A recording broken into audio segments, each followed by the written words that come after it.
2장.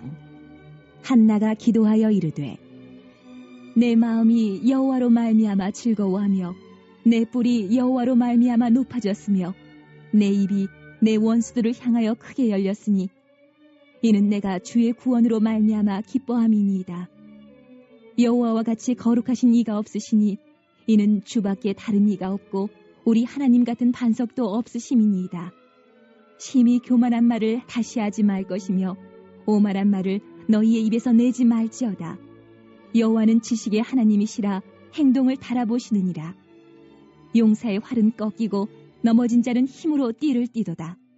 풍족하던 자들은 양식을 위하여 품을 팔고 줄이던 자들은 다시 줄이지 아니하도다. 전에 임신하지 못하던 자는 7을 낳았고 많은 자녀를 둔 자는 쇠약하도다. 여호와는 죽이기도 하시고 살리기도 하시며 스올에 내리기도 하시고 거기에서 올리기도 하시는도다. 여호와는 가난하게도 하시고 부하게도 하시며 낮추기도 하시고 높이기도 하시는도다. 가난한 자를 진토에서 일으키시며 빈궁한 자를 거름더미에서 올리사 귀족들과 함께 앉게 하시며 영광의 자리를 차지하게 하시는도다. 땅의 기둥들은 여호와의 것이라. 여호와께서 세계를 그것들 위에 세우셨도다. 그가 그의 거룩한 자들의 발을 지키실 것이요 악인들을 흑암 중에서 잠잠하게 하시리니 힘으로는 이길 사람이 없음이로다. 여호와를 대적하는 자는 산산이 깨어질 것이라. 하늘에서 오래로 그들을 치시리로다. 여호와께서 땅 끝까지 심판을 내리시고 자기 왕에게 힘을 주시며 자기의 기름 부음을 받은 자의 뿔을 높이시리로다 하니라.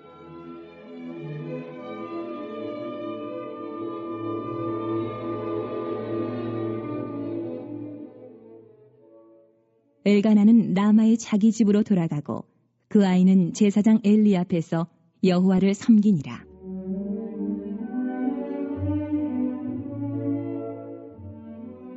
엘리의 아들들은 행실이 나빠 여호와를 알지 못하더라. 그 제사장들이 백성에게 행하는 관습은 이러하니 곧 어떤 사람이 제사를 드리고 그 고기를 삶을 때에 제사장의 사환이 손에 3살 갈고리를 가지고 와서 그것으로 냄비에나 솥에나 큰 솥에나 가마에 찔러 넣어 갈고리에 걸려 나오는 것은 제사장이 자기 것으로 가지되 실로에서 그곳에 온 모든 이스라엘 사람에게 이같이 할 뿐 아니라 기름을 태우기 전에도 제사장의 사환이 와서 제사 드리는 사람에게 이르기를 제사장에게 구워드릴 고기를 내라. 그가 내게 삶은 고기를 원하지 아니하고 날 것을 원하신다. 하다가 그 사람이 이르기를 반드시 먼저 기름을 태운 후에 내 마음에 원하는 대로 가지라 하면 그가 말하기를 아니라 지금 내게 내라. 그렇지 아니하면 내가 억지로 빼앗으리라 하였으니 이 소년들의 죄가 여호와 앞에 심히 크문 그들이 여호와의 제사를 멸시함이었더라.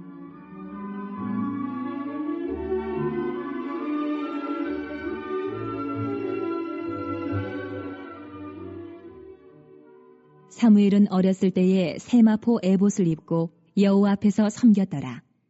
그의 어머니가 매년 드리는 제사를 드리러 그의 남편과 함께 올라갈 때마다 작은 겉옷을 지어다가 그에게 주었더니 엘리가 엘가나와 그의 아내에게 축복하여 이르되 여호와께서 이 여인으로 말미암아 내게 다른 후사를 주사 이가 여호와께 간구하여 얻어바친 아들을 대신하게 하시기를 원하노라 하였더니 그들이 자기 집으로 돌아가매 여호와께서 한나를 돌보시사 그로 하여금 임신하여 3 아들과 2 딸을 낳게 하셨고 아이 사무엘은 여호와 앞에서 자라니라.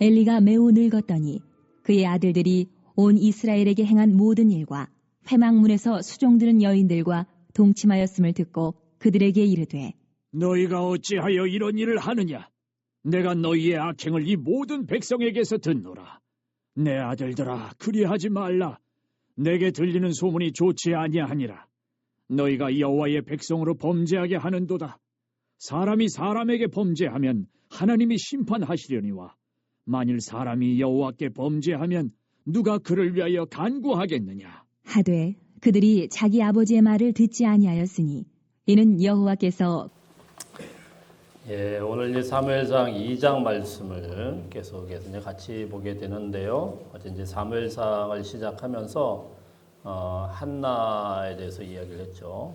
예, 한나의 그 기도를 통하여서 하나님께서 이제 몰락해가는 이스라엘 가운데서 한 소망의 빛을, 희망의 빛을 살짝 보여주신다, 이런 내용을 가지고 어제 1장 말씀을 쭉 보게 되었어요.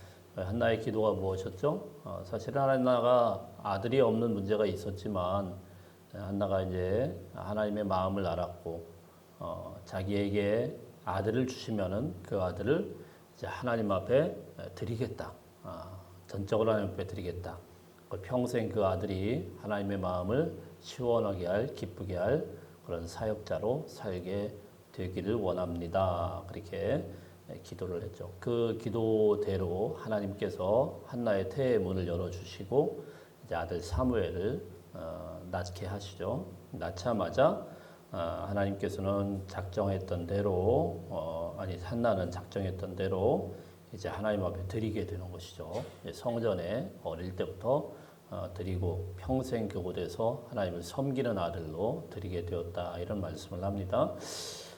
자, 그리고 이제 오늘 2장에 오면 한나의 기도가 맨 처음에 나옵니다. 1절부터 11절까지 내용은 한나의 기도가 나오고 12절부터는 이제 두 집안이 쭉 나오고 있습니다. 그러니까 지금까지 쭉 말씀을 할 때 이 사사 시대의 가장 마지막 부분인데 이 하이라이트 부분에서 점점 이제 좋지 않은 모습으로 이스라엘 백성들이 이제 서서히 그냥 밑바닥을 치면서 완전히 그냥 엉망진창이 된 그런 모습을 보였잖아요. 그 중에 최고는 뭐죠? 제사장들이 제 역할을 못하는 그런 모습을 사사기에서도 보였고, 그리고 이제 사무엘상이 시작되면서도 아주 이상한 그런 레위 지파 제사장 이런 것들이 이제 나옵니다. 이제 한나의 가정에 어떻게 보면은 이 레위 지파인데 레위 자손인데 이게 무슨 부인이나 둘이나 더 쌓고 뭐 이상한 짓을 하고 뭐 아주 이상한 그런 레위 지파가 나오더니 그때 이제 최고의 제사장인 이 엘리라는 엘리 제사장의 집안이 또 어떻게 되는가, 이걸 보게 되죠. 그러니까 이 엘리는 그때 실제로 맡고 있었던 이 제사장인데 이 집안이 엉망진창이 되면서 서서히 이 집안이 몰락해가요. 제사장, 하나님의 기름 부음마다 세워진 말씀을 대언해야 되는 하나님의 말씀을 대언해서 이스라엘 백성들을 바르게 빛으로 인도해야 되는 제사장이 어떻게 이제 하나님으로부터 심판을 받고 서서히 몰락해 가는가, 이것을 보여주는 게 한 부분이고, 그리고 그럼에도 불구하고 하나님이 이스라엘을 완전히 끝장내고 그것 때문에 이제 다 포기하고 버리시는 게 아니고 한나라는 사람의 눈물의 기도, 이 통곡의 기도를 통해서 그 하나님 아버지의 마음을 알고 자기 아들을 하나님 앞에 서원하여 드리게 되었을 때 이 사무엘이 또 어떻게 또 서서히 빛으로 등장을 하는가, 어떻게 일어나는가, 이런 모습을 보여준 게 사무엘상 2장의 말씀입니다. 이제 하나씩 한번 보겠는데, 우선 1절부터 11절까지는 한나의 기도의 내용인데, 한 절 한 절 이렇게 다 보면 이게 기도 시이기 때문에 이게 워낙 이 부분이 이제 뜻하는 것들이 많아요. 그래서 이걸 다 볼 수는 없고 핵심만 보면, 자, 7절, 8절 한번 읽어보겠습니다. 7절, 8절. 7절, 8절 시작. 여호와는 가난하게 하시고 부하게도 하시며 낮추기도 하시고 높이기도 하시는도다. 가난한 자를 진토에서 일으키시며 빈궁한 자를 거름더미에서 올리사 귀족들과 함께 앉게 하시며 영광의 자리를 차지하게 하시는도다. 땅의 기둥들은 여호와의 것이라 여호와께서 세계를 그것들 위에 세우셨도다. 한나가 하나님 앞에 기도하는 그런 내용인데요. 한마디로 뭡니까? 가난하기도 하시고 낮추기도 하시고 높이기도 하시고 부하게도 하시고, 다 누가요? 하나님이, 하나님의 뜻대로 인생들이 그 하나님의 작정대로 되어진다, 이런 이제 가장 신학적인 그런 고백을 하고 있습니다. 자, 그런데 이 하나님은 또 어떤 하나님입니까? 가난한 자들, 빈궁한 자들, 자, 이렇게 낮아진 자들을 다시 올리시는 분이라는 거예요. 일으키시는 분이라는 거예요. 자기가 비천한 자들이었죠. 뭐 실제 못 살아서 비천한 게 아니고 마음이 완전히 내려앉은 비천한 자기 이 여인 계집종을 돌아보셔서 다시 일으키시는 그런 하나님. 자, 이런 기도가요. 이 한나의 기도하고 똑같이 닮은 기도가 누구냐면 마리아의 기도입니다. 누가복음에 보면 마리아도 똑같아요. 비천한 계집종에게 하나님께서 임하셔서 그를 다시 일으키시고 예수 그리스도를 이 땅에 보내실 때 그런 이제 고백을 쭉 합니다. 한나가 비슷한 고백을 하는 거예요. 자기는 비천한 자였는데 가난한 자였는데 어떻게 합니까? 진토에서부터 일으키시고 거름더미에서부터 위로 올리셔서 귀족들과 영광의 자리에 앉는 그런 사람들과 동일하게 올리셔요. 그리스도를 높이 높이 올리셔서 비천한 이 땅에 비천한 모습으로 오셨지만 높이 높이 올리셔서 다시 어떻게 합니까? 하늘 보좌 영광에 예수 그리스도께서 다시 올라가시죠. 자, 이런 걸 뭐라고 하냐면은 신학적인 용어로 역전의 하나님이라고 합니다. 역전의 하나님. 하나님은 역전을 시키신다라는 거예요. 예. 사랑하는 성도 여러분, 역전의 하나님이니까 우리가 소망을 가지는 거예요. 비천한 채로 내버려 두고 엉망진창인 채로 하나님이 다 버리시는 게 아니에요. 이 땅이 완전히 끝장난 것 같지만 바닥을 치고 있지만 뒤죽박죽이고 다 이제 소망이 없는 것 같지만 그러나 하나님은 일으키셔요. 그리고 빛을 비춰주셔요. 다시 새롭게 일으키실 거예요. 이 땅의 교회가 아무 소망이 없는 것 같고 이 땅의 크리스찬 가정들이 완전히 엉망진창으로 되고 목사들이 제 역할을 못하고 또 장로들이 그냥 교회를 그냥 다 흔들어 버리고 자 이런 아픔들을 우리가 보게 되지만 이게 사사시대의 그런 큰 아픔이었고 이것이 서서히 몰락되고 다 끝장나는 것 같지만 하나님은 그렇지 않아요. 바닥을 친 그곳에서도 포기하시는 게 아니고 다시 말씀으로 그걸 새롭게 하시고 일으키실 분이다. 자 이것을 한나가 쫙 고백을 하는 겁니다. 자 우리 10절 한번 볼까요? 10절 시작. 여호와를 대적하는 자는 산산이 깨어질 것이라. 하늘에서 우레로 그들을 치시리로다. 여호와께서 땅끝까지 심판을 내리시고 자기 왕에게 힘을 주시며 자기의 기름 부음을 받은 자의 뿔을 높이시리로다. 아멘. 자 여기도 똑같이 대비하면서 이야기를 합니다. 하나님을 대적하는 자는 어떻게 해요? 산산이 부서질 것이다. 왕이든 귀족자든 상관없어요. 다 부서져요. 그러나 여호와께서 자기 왕에게 힘을 주시고 자기의 기름 부음 받은 자의 뿔을 높이실 것이다. 하나님께서 소나기에 딱 쥐는 자기 왕이 있고 자기의 기름 부음 받은 자를 세우실 것이다. 제가 이제 사무엘서를 시작하면서 룻기에서 조금 점점 하나님이 누구를 찾는다고요? 왕. 자기의 말씀을 대언할 왕. 그 말씀대로 행할 하나님의 마음을 시원하게 해줄 그런 왕을 찾아가는 그런 과정이다 이런 말씀을 드렸습니다. 그 왕은 어떻게 합니까? 다시 높여질 것이다. 거름더미와 같은 곳에서 다시 올라갈 것이다. 그리고 그를 통하여서 새로운 세계를 하나님의 세계를 만들어갈 것이다. 이런 말씀을 쭉 하고 있습니다. 자 이런 고백을 하고 나서 이제 두 가정이 나오죠. 12절부터 쭉 보면 우선은 엘리의 가정입니다. 엘리는 그 당시에 최고의 제사장이었어요. 대제사장인데 이 집안이 어떻게 되느냐. 12절 한번 보겠습니다. 12절 시작. 엘리의 아들들은 행실이 나빠 여호와를 알지 못하더라. 행실이 나빴대요.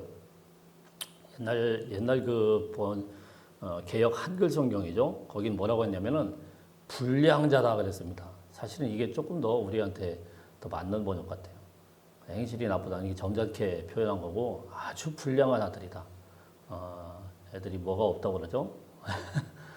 애들이 버리장머리가 없고 하여튼 그런 아들들이었어요. 그럼 뭐를 행실이 나쁘다고 했느냐? 뭐를 행실이 나쁘냐? 진짜 나빠요. 자 13절 14절 보면 13절 14절 쭉 읽어봅니다. 시작. 그 제사장들이 백성에게 행하는 관습은 이러하니 곧 어떤 사람이 제사를 드리고 그 고기를 삶을 때 제사장의 사환이 손에 3살 갈고리를 가지고 와서 그것으로 냄비에나 솥대나 큰 솥에 가마에 찔러 넣어 갈고리에 걸려 나오는 것은 제사장이 자기 것으로 가지되 실로에서 그곳에 온 모든 이스라엘 사람들에게 이같이 할 뿐 아니라. 첫 번째는요, 이게 지금 엘리의 아들들이니까 제사장입니다. 그 아들이니까 그 집안에서 이 제사장들로 직분을 감당해야 될 이 제사장이 무슨 짓을 하냐면은 하나님 앞에 드려지는 이 제사의 고기를 자기가 그냥 갈고리로 확 취해가지고 먼저 그냥 제사도 드리기 전에 갖다가 자기가 그냥 맛있게 냠냠하고 있어요. 이런 버르장머리 없는 제사장이 어디 있어요? 말도 안 되죠. 하나님을 아주 우습게 알고 있는 거죠. 하나님 아주 우습게 하는 그런 제사장이에요. 그 제사장 하면 되겠어요? 안 되죠. 아이러니한 거는 최고의 제사장의 집안에서 이런 사람들이 그냥 버젓이 그냥 나오는 거예요. 그게 완전 사기꾼이죠, 사기꾼. 예. 하나님의 말씀으로 그냥 맨날 설교도 하고 가르치고 일어나는 목사가, 그죠? 예. 하나님을 아주 우습게 알고, 하나님 앞에 예배 드린다고 하면서 이게 뒤에서 이상한 짓이나 하고, 다 이런 거예요, 지금. 심지어는 어떻게 합니까? 15절에 보면, 시작. 기름을 태우기 전에도 제사장의 사환이 와서 제사 드리는 사람에게 이르기를 제사장에게 구워드릴 고기를 내라. 그가 내게 삶은 고기를 원하지 아니하고 날 것을 원하신다 하다가 그 사람이 이르기를 반드시 먼저 기름을 태운 후에 내 마음에 원하는 대로 가지라 하면 그가 말하기를 아니라 지금 내게 내라. 그렇지 아니하면 내가 억지로 빼앗으리라 하였으니. 참 말도 안 되고 어이도 없는 일이 발생을 하는데 기름을 태우기 전에 제사장의 사환을 자기 이제 그 사환을 시켜가지고 그 고기를 갖다 낚아채는 겁니다. 이게 무슨 말씀이냐면은 레위기 말씀에 보면 이게 법이 있어요. 절대로 하나님 앞에 기름을 태워서 그 향기로 하나님 앞에 드리기 전에 이런 고기를 가져오면 안 돼요. 순서가 있어요. 반드시 하나님 앞에 드리고 그러고 난 다음에 뭐 남은 고기를 제사장이 나누든 화목제로 그 제주들에게 같이 나누든 자 이렇게 이러는데 그걸 어겨요. 근데 거꾸로 보세요. 얼마나 어이가 없냐면은 제사장은 이걸 어기니까 다른 사람들이 보면 16절에 가르쳐요. 제사장을 가르칩니다. 야 그럼 되냐? 하나님 앞에 먼저 기름을 올려드리고 그 다음에 가져가라. 이랬더니 시끄럽다고 내가 뺏어간다고. 거꾸로 됐어요. 거꾸로. 하도 목사가 이상한 짓거리를 하니까 평신도들이 막 가르쳐요. 아니 목사님 그러면 되겠습니까? 호떡 치며 가르치는데 시끄러워! 내가 법이야! 이래가면서 무시해버리는 거예요. 이게 말도 안 되죠. 그러니까 얼마나 엉망진창으로 어지럽히고 힘들게 하는지 이렇게 좀 나옵니다. 그래서 17절에 보면 뭐라고요? 17절 시작. 이 소년들의 죄가 여호와 앞에 심히 크면 그들이 여호와의 제사를 멸시하며더라.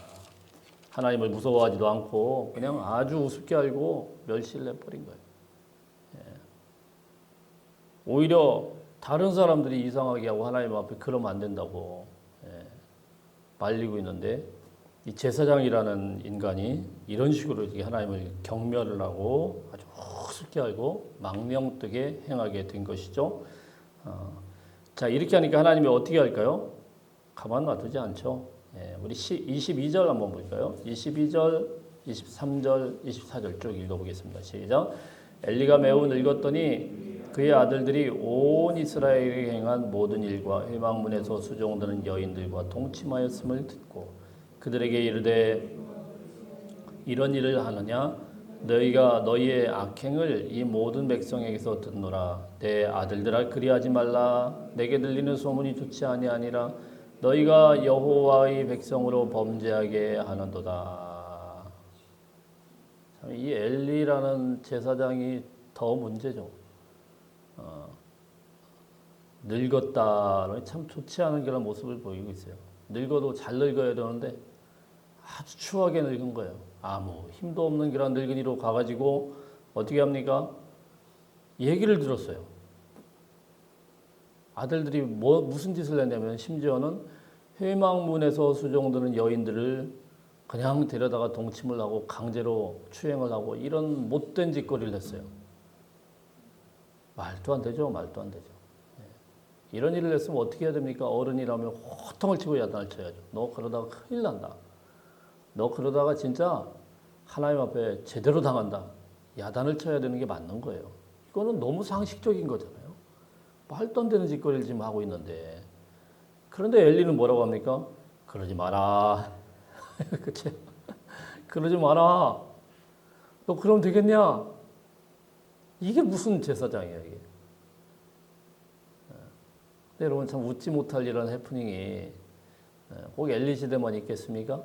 오늘날도 마찬가지예요. 죄에 대해서 죄를 제대로 지적을 하고 그거에 대해서 관여